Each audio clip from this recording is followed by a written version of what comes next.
ನಮಸ್ಕಾರ. ಮೆಗಾ ಸುದ್ದಿ ವಿಶೇಷ ಚರ್ಚಾ ಕಾರ್ಯಕ್ರಮಕ್ಕೆ ಸ್ವಾಗತ. ನಾನು ಸಂಪತ್ ವಂಡಾರು. ನಮ್ಮ ಸಿಲಿಕಾನ್ ಸಿಟಿ ಬೆಂಗಳೂರು ಹಲವು ವಿಚಾರಗಳಲ್ಲಿ ನಂಬರ್ 1 ಎನಿಸಿಕೊಂಡಿದೆ.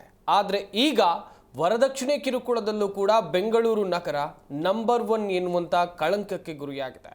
ಇತರ ಮೆಟ್ರೋ ಸಿಟಿಗಳಿಗೆ ಹೋಲಿಸಿದ್ರೆ ನಮ್ಮ ರಾಜ್ಯ ರಾಜಧಾನಿ ಬೆಂಗಳೂರಿನಲ್ಲೇ ವರದಕ್ಷಿಣೆ ಕಿರುಕುಳ ಪ್ರಕರಣಗಳು ಹೆಚ್ಚಾಗ್ತಾ ಇದೆ. ವರದಕ್ಷಿಣೆಯನ್ನ ಪಿಡುಗು ಅಂತ ಭಾವಿಸುವಂತ ಈ ಸಮಾಜದಲ್ಲಿ ಯಾಕೆ ಇಷ್ಟು ಕೇಸ್ಗಳು ದಾಖಲಾಗ್ತಾ ಇವೆ? ಇದೇ ವಿಚಾರದ ಕುರಿತು ನಾವು ನಿಮಗೆ ಮಾಹಿತಿಯನ್ನ ಕೊಡ್ತಾ ಹೋಗ್ತೀವಿ. ಇದೇ ನಮ್ಮ ಚರ್ಚಾ ವಿಷಯ, ವರದಕ್ಷಿಣೆ ಕಿರುಕುಳ ಬೆಂಗಳೂರು ನಂಬರ್ 1.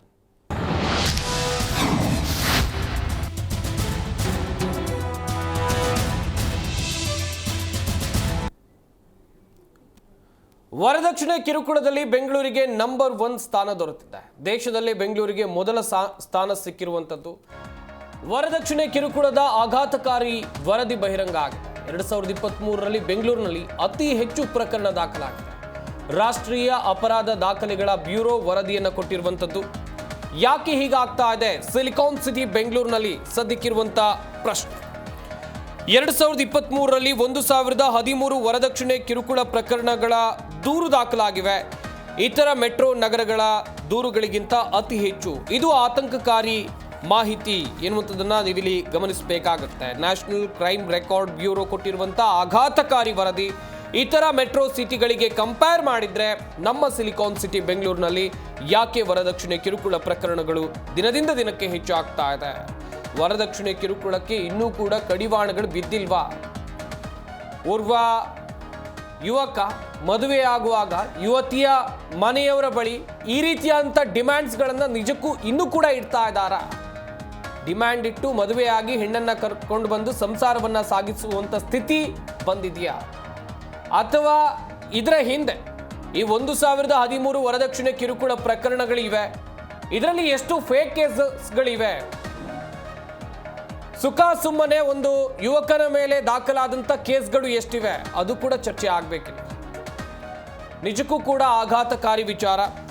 ವರದಕ್ಷಿಣೆ ಕಿರುಕುಳದಲ್ಲಿ ಬೆಂಗಳೂರು ನಂಬರ್ 1 ಎನ್ನುವಂಥ ಕಳಂಕ ನಮ್ಮ ಸಿಟಿಗೆ ಬಂದಿರುವಂಥದ್ದು.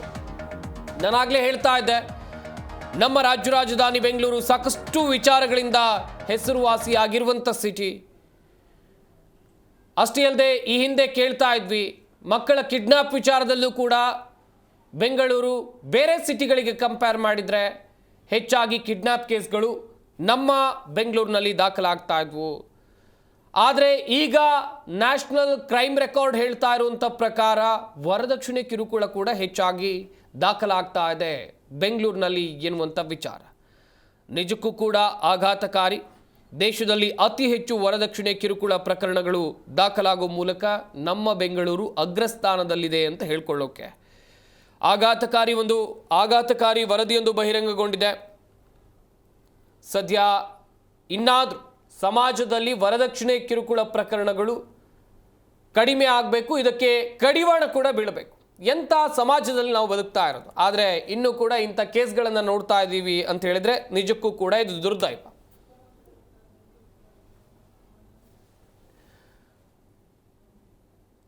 ಎಜುಕೇಷನ್ ಅಂತೀವಿ ನಾವೆಲ್ಲರೂ ಈಗ ವಿದ್ಯಾವಂತರು. ಸಿಲಿಕಾನ್ ಸಿಟಿ ಬೆಂಗಳೂರು ಅದೆಷ್ಟೋ ಪ್ರಜ್ಞಾವಂತ ನಾಗರಿಕರನ್ನು ಹೊಂದಿರುವಂಥ ಸಿಟಿ. ಇಲ್ಲೂ ಕೂಡ ವಿದ್ಯಾವಂತರಿದ್ದಾರೆ.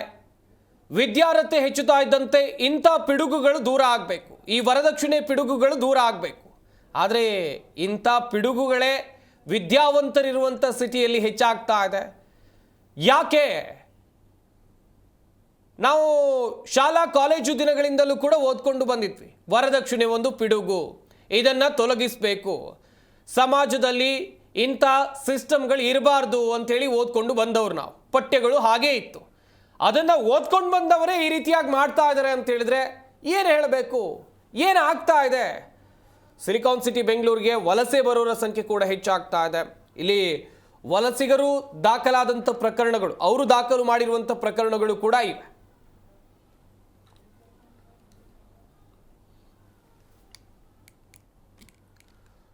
ನಿಜಕ್ಕೂ ಕೂಡ ಆಘಾತಕಾರಿ ವಿಚಾರ. ಇದೇ ವಿಚಾರದ ಕುರಿತು ಮಾಹಿತಿಯನ್ನು ಕೊಡ್ತಾ ಹೋಗ್ತೀವಿ. ನಮ್ಮ ಸ್ಟುಡಿಯೋದಲ್ಲಿ ಅತಿಥಿಗಳು ಕೂಡ ಜಾಯ್ನ್ ಆಗಿದ್ದಾರೆ. ಅವ್ರನ್ನ ಈ ಕಾರ್ಯಕ್ರಮಕ್ಕೆ ವೆಲ್ಕಮ್ ಮಾಡ್ಕೊಳ್ತಾ ಹೋಗೋಣ. ಮೊದಲನೇದಾಗಿ ವಕೀಲರಾಗಿರುವಂಥ ಮೀರಾ ರಾಘವೇಂದ್ರ ಅವರು ನಮ್ಮ ಈ ಕಾರ್ಯಕ್ರಮದಲ್ಲಿದ್ದಾರೆ. ಮೇಡಮ್ ನಮಸ್ಕಾರ, ಕಾರ್ಯಕ್ರಮಕ್ಕೆ ಸ್ವಾಗತ. ಹಾಗೇನೆ ವೈದ್ಯರಾಗಿರುವಂಥ ಡಾಕ್ಟರ್ ಮಮತಾ ಅವರು ನಮ್ಮ ಈ ಕಾರ್ಯಕ್ರಮದಲ್ಲಿದ್ದಾರೆ. ಮೇಡಮ್ ನಮಸ್ಕಾರ, ಕಾರ್ಯಕ್ರಮಕ್ಕೆ ಸ್ವಾಗತ. ಸಮಾಜ ಸೇವಕಿ ಆಗಿರುವಂಥ ಕವಿತಾ ರಾಜೇಶ್ ಅವರು ನಮ್ಮ ಈ ಕಾರ್ಯಕ್ರಮದಲ್ಲಿದ್ದಾರೆ. ಮೇಡಮ್ ನಮಸ್ಕಾರ, ಕಾರ್ಯಕ್ರಮಕ್ಕೆ ಸ್ವಾಗತ. ಮಾನಸಿಕ ತಜ್ಞರಾಗಿರುವಂಥ ನಯನಾ ಪ್ರಸಾದ್ ಅವರು ನಮ್ಮ ಈ ಕಾರ್ಯಕ್ರಮದಲ್ಲಿದ್ದಾರೆ. ಮೇಡಮ್ ನಮಸ್ಕಾರ, ಕಾರ್ಯಕ್ರಮಕ್ಕೆ ಸ್ವಾಗತ. ಮೀರಾ ಮೇಡಮ್, ಗಮನಿಸ್ತಾ ಇದ್ವಿ, ನಿಜಕ್ಕೂ ಕೂಡ ಆಘಾತಕಾರಿ ವಿಚಾರ. ನಾವು ಸಾಕಷ್ಟು ಕೇಸ್ಗಳನ್ನ ಗಮನಿಸಿದ್ವಿ ಬೇರೆ ಬೇರೆ ರೀತಿಯಲ್ಲಿ. ಮೊನ್ನೆ ತಾನೇ ಕಿಡ್ನಾಪ್ಗಳ ಸಂಖ್ಯೆಯನ್ನು ನೋಡ್ತಾ ಇದ್ದಂಥ ಸಂದರ್ಭದಲ್ಲಿ ಸಿಲಿಕಾನ್ ಸಿಟಿ ನಂಬರ್ 1 ಎನ್ನುವಂಥ ಕಳಂಕಕ್ಕೆ ಗುರಿಯಾಗಿತ್ತು. ಈಗ ವರದಕ್ಷಿಣೆ ಕಿರುಕುಳ ಪ್ರಕರಣಗಳು, ಏನು ಹೇಳ್ತೀರಾ ಮೇಡಮ್ ಈ ಅಂಕಿಅಂಶಗಳನ್ನು ನೋಡಿದಂಥ ಸಂದರ್ಭದಲ್ಲಿ? ನಿಜವಾಗ್ಲೂ ಕಳವಳಕಾರಿಯಾದಂಥ ವಿಚಾರ. ನಾವು ಆದರೆ ಇದನ್ನು ಎಲ್ಲ ಆಯಾಮದಲ್ಲೂ ನಾವು ಯೋಚನೆ ಮಾಡಬೇಕು. ಒಂದು ಏನಂದರೆ, ಇವತ್ತು ಬೆಂಗಳೂರಲ್ಲಿ ಕೆಲಸವನ್ನು ಅರಿಸ್ಕೊಂಡು ಬೇರೆ ರಾಜ್ಯಗಳಿಂದ ಕೂಡ ಬರ್ತಾರೆ. ವರ್ಷದಿಂದ ವರ್ಷಕ್ಕೆ ಎಲ್ಲ ರಾಜ್ಯಗಳಲ್ಲೂ ಕೂಡ ಜಾಸ್ತಿ ಆಗ್ತಾ ಬರ್ತಾನೆ ಇದೆ. ಇವತ್ತು ಬೆಂಗಳೂರು ಮೊದಲನೇ ಸ್ಥಾನದಲ್ಲಿದೆ ಅನ್ನೋದು ನಾವು ಕಳವಳ ಪಡುವಂಥ ವಿಚಾರ ಆದರೂ ಕೂಡ ಯಾಕೆ ಜಾಸ್ತಿ ನಂಬರಲ್ಲಿ ತೋರಿಸ್ತಾ ಇದೆ ನಮ್ಮದು ಅಂತ ಹೇಳಿ. ಯಾಕಂದರೆ ಇಲ್ಲಿ ಎಜುಕೇಟೆಡ್ ಜಾಸ್ತಿ ಇದ್ದಾರೆ, ಹೊರಗಿನಿಂದ ಬಂದವರು ಜಾಸ್ತಿ ಇದ್ದಾರೆ, ಕಾನೂನು ಜ್ಞಾನ ಉಳ್ಳವರು ಜಾಸ್ತಿ ಇದ್ದಾರೆ. ಹಾಗಾಗಿ ಕೇಸ್ ರಿಪೋರ್ಟ್ ಜಾಸ್ತಿ ಆಗ್ತಾ ಇದೆ. ಕಂಪ್ಲೇಂಟ್ ಕೊಡೋಕ್ಕೆ ಧೈರ್ಯ ಮಾಡಿ ಮುಂದೆ ಬರುವಂತಹ ಒಂದು ಹೆಣ್ಣುಮಕ್ಕಳು, ಎಜುಕೇಟೆಡ್ ಪೀಪಲ್ ಜಾಸ್ತಿ ಇರೋದ್ರಿಂದ ಬೆಂಗಳೂರಿನಲ್ಲಿ ಬೇರೆ ಸ್ಟೇಟ್ಗಳಿಗೆ ಕಂಪೇರ್ ಮಾಡಿದ್ರೆ ಬೆಂಗಳೂರಿಗರು ಆ ರೀತಿಯಾಗಿ ಈಗ ಪ್ರಕರಣಗಳು ದಾಖಲಾದಂಥ ಸಂಖ್ಯೆ ಜಾಸ್ತಿ ಆಗಿರೋದ್ರಿಂದ ಜಾಸ್ತಿ ತೋರಿಸ್ತಾ ಇದೆ. ಬಿಟ್ರೆ ಎಲ್ಲ ಕಡೆನೂ ವರದಕ್ಷಿಣೆ ಪಿಡುಗು ಅನ್ನುವಂಥದ್ದು ಬರೀ ಒಂದು ಪ್ರದೇಶಕ್ಕೆ ಸೀಮಿತವಾಗಿಲ್ಲ, ದೇಶಾದ್ಯಂತ ನಮ್ಮ ದೇಶದಲ್ಲಿ ವ್ಯಾಪಕವಾಗಿ ಹರಡಿದೆ. ಇದು ನಾವು ಟೋಟಲ್ ಆಗಿ ಕಳವಳ ಪಡುವಂತಹ ಅಂಶಗಳು. ಇದು ಒಂದೇ ಅಂತಲ್ಲ, ನೀವು ನೋಡ್ಬೋದು ಕ್ರಿಮಿನಲ್ ಎಲ್ಲಾ ವಿಚಾರಗಳಲ್ಲೂ ಜಾಸ್ತಿ ಆಗಿದೆ. ಆದ್ರೆ ಮಹಿಳೆಯರ ವಿಚಾರದಲ್ಲಿ ವರದಕ್ಷಿಣೆ ಅನ್ನುವಂಥದ್ದು ಮಹಿಳೆಯರಿಗೆ ಅನ್ವಯಿಸುವಂತ ವಿಚಾರ ಆಗಿರೋದ್ರಿಂದ ನಾವು ಬಹಳಷ್ಟು ಕಳವಳವನ್ನ, ಆತಂಕವನ್ನ ಹೆತ್ತವರು ಪಡುವಂತಹ ಒಂದು ಸಂದರ್ಭಕ್ಕೆ ನಾವು ತಲುಪಿದೀವಿ ಅಂತ ಹೇಳ್ಬೋದು ಇದರಲ್ಲಿ. ಖಂಡಿತ ಮೇಡಮ್, ಖಂಡಿತ. ಡಾಕ್ಟರ್ ಮಮತಾ ಅವರೇ, ನೀವೊಬ್ರು ಮನಃಶಾಸ್ತ್ರಜ್ಞರಾಗಿ ಈಗ ಯಂಗ್ ಜನರೇಷನ್ ಸಾಗ್ತಾ ಇದೆ ಅಂತೇಳಿ ಅವರ ಮನಸ್ಥಿತಿ ಹೆಂಗಿದೆ ಅಂತೇಳಿ ಮೇಡಮ್? ಮನಸ್ಥಿತಿ ಹೇಳಕ್ಕೆ ಹೋದರೆ ವರದಕ್ಷಿಣೆ ಅನ್ನೋದು ತುಂಬ ಹಳೆ ಪೀಳಿಗೆದು, ಯಾವಾಗಿಂದಲೂ ಇರೋದು, ಈಗಲೂ ಇದೆ. ಆದರೆ ಎಷ್ಟು ಪ್ರಜ್ಞಾವಂತರಿರುವಂಥ ನಮ್ಮ ಸಮಾಜದಲ್ಲಿ ಅದು ಇನ್ನೂ ಕಾಡ್ತಾ ಇದೆ ಅಂದರೆ ನಮ್ಮ ಮನಸ್ಥಿತಿ ಒಂದು ಸ್ವಲ್ಪನೂ ಬದಲಾಗಿಲ್ಲ ಅಂತಲೇ ಅರ್ಥ. ಮಹಿಳೆ ಮೇಲೆ ದೌರ್ಜನ್ಯ ಆಗ್ತಾನೆ ಇದೆ. ಹಿಂದೆ ಅದು ಸ್ತ್ರೀಧನ ಅನ್ನೋ ಪರಿಸ್ಥಿತಿನಲ್ಲಿತ್ತು. ತಂದೆ ತಾಯಿ ಪೋಷಕರು ತನ್ನ ಹೆಣ್ಣು ಮಗುಗೆ ಮದುವೆ ಮಾಡಿದಾಗ ವಾಲಂಟರಿ ಆಗಿ ಅವರಿಗೆ ಒಂದು ಹಕ್ಕು, ಅವರ ಸಂಪತ್ತಿನ ಹಕ್ಕು ಕೊಡ್ತಾ ಇದ್ರು. ಅದು ವರನ ಕಡೆಯಿಂದ ಅಪೇಕ್ಷೆ ಆಗಿರ್ತಿರ್ಲಿಲ್ಲ. ಈಗ ಬರ್ತಾ ಬರ್ತಾ ಅದು ಒಂದು ನಿರೀಕ್ಷಿತವಾಗಿದೆ. ಈಗ ಬರ್ತಾ ಬರ್ತಾ ಅದು ಸಾಮಾಜಿಕ ಪೀಳಿಗೆ ಕೂಡ ಆಗಿ ಮುಂದುವರಿತಾ ಇದೆ. ಒಂದು ಪಿಡುಗು ಅಂತಲೇ ಹೇಳ್ಬೋದು. It's a social evil. And ಇದನ್ನು ಏನು ತೋರಿಸುತ್ತೆ ಅಂದರೆ, ನಾವು ಎಷ್ಟೇ ಪ್ರಜ್ಞಾವಂತರಾದರೂ ನಮ್ಮ ಸಂಸ್ಕೃತಿ ಮೂಲಕ ಅಥವಾ ನಮ್ಮ mentally we have not grown. ನಾವು ನಮ್ಮ ಮನಸ್ಥಿತಿನ ಬದಲಾಯಿಸ್ಕೊಂಡೇ ಇಲ್ಲ. ಈಗಲೂ ಮದುವೆ ಅನ್ನೋದು ಒಂದು ಹೃದಯಗಳ ಸಂಬಂಧ, ಎರಡು ಕುಟುಂಬಗಳ ಮಧ್ಯೆ ಆಗುವಂಥ ಸಂಬಂಧ. It's a social system. ಒಂದು ಸಮಾಜದಲ್ಲಿ ಇರಬೇಕು ಅಂತಂದರೆ ಒಂದು ವ್ಯಕ್ತಿ ಇನ್ನೊಂದು ವ್ಯಕ್ತಿನ ಮದುವೆ ಮಾಡ್ಕೊಳ್ಳೋದು, ಒಂದು ಹೆಣ್ಣು ಒಂದು ಗಂಡನ ಮದುವೆ ಮಾಡ್ಕೊಳ್ಳೋದು ಸರ್ವೇ ಸಾಮಾನ್ಯ. ಹೀಗೆ ವಂಶಾವಳಿ ನಿಮಗೆ ಮುಂದೆ ಹೋಗೋದು. ಇಂಥದ್ರೊಳಗೆ ನೀವು ನಿರೀಕ್ಷಿಸ್ತಾ ಇದ್ದೀರಾ, ಸಂಪತ್ತನ್ನು ನಿರೀಕ್ಷಿಸ್ತಿದ್ದೀರಾ ಅಂತಂದರೆ, ಎಷ್ಟೋ ಹೆಣ್ಮಕ್ಳನ್ನ ಡೌರಿ ಕೊಡಲ್ಲ ಅಂತ ಮದುವೆ ಆಗ್ತಾ ಇಲ್ಲ. ಇನ್ನೆಷ್ಟೋ ಹೆಣ್ಮಕ್ಳು ಮದುವೆ ಆದಮೇಲೆ ನಿನ್ನ ಮನೆಯಿಂದ ಜಾಸ್ತಿ ಸಂಪತ್ತು ನಂಗೆ ಸಿಗ್ತಿಲ್ಲ ಅಂತ ಆ ಮಹಿಳೆ ಮೇಲೆ ದೌರ್ಜನ್ಯ ನಡೀತಾ ಇದೆ ಅಂದರೆ, ಎಲ್ಲೋ ಒಂದು ಕಡೆ ಇದು ಇಡೀ ಕುಟುಂಬಕ್ಕೆ ಒಂದು ದೊಡ್ಡ ಪೆಟ್ಟು ಆಗ್ತಾ ಇದೆ. ಯಾಕೆ ಅಂದರೆ ಇದರ ರಿಸಲ್ಟು ಬರೀ ಈಗಷ್ಟೇ ಆಗಲ್ಲ, ಮುಂದೆ ಕೂಡ ಆಗುತ್ತೆ. ಆ ಮಕ್ಕಳು ಇದನ್ನೆಲ್ಲ ನೋಡ್ಕೊಂಡು ಬೆಳೆದಿರೋರು ಹೆಣ್ಣಿನ ಮೇಲೆ ದೌರ್ಜನ್ಯ ಮಾಡೋದು ಏನು ಸರ್ವೇ ಸಾಮಾನ್ಯ ಸಂಗತಿ ಅಂತ ಯೋಚನೆ ಮಾಡ್ಬೋದು. ಇನ್ನು ಕೆಲವು ಮಕ್ಕಳು ಇದರಿಂದ ಸಾಕಷ್ಟು ಸಂಕುಚಿತ ಮನೋಭಾವ ಬೆಳೆಸ್ಕೊಳ್ಬೋದು, ಲೋ ಸೆಲ್ಫ್ ಎಸ್ಟೀಮ್ ಬೆಳೆಸ್ಕೊಳ್ಬೋದು, ಅಕಾಡೆಮಿಕ್ ಪ್ರೆಷರ್ಸ್ ಆಗ್ಬೋದು.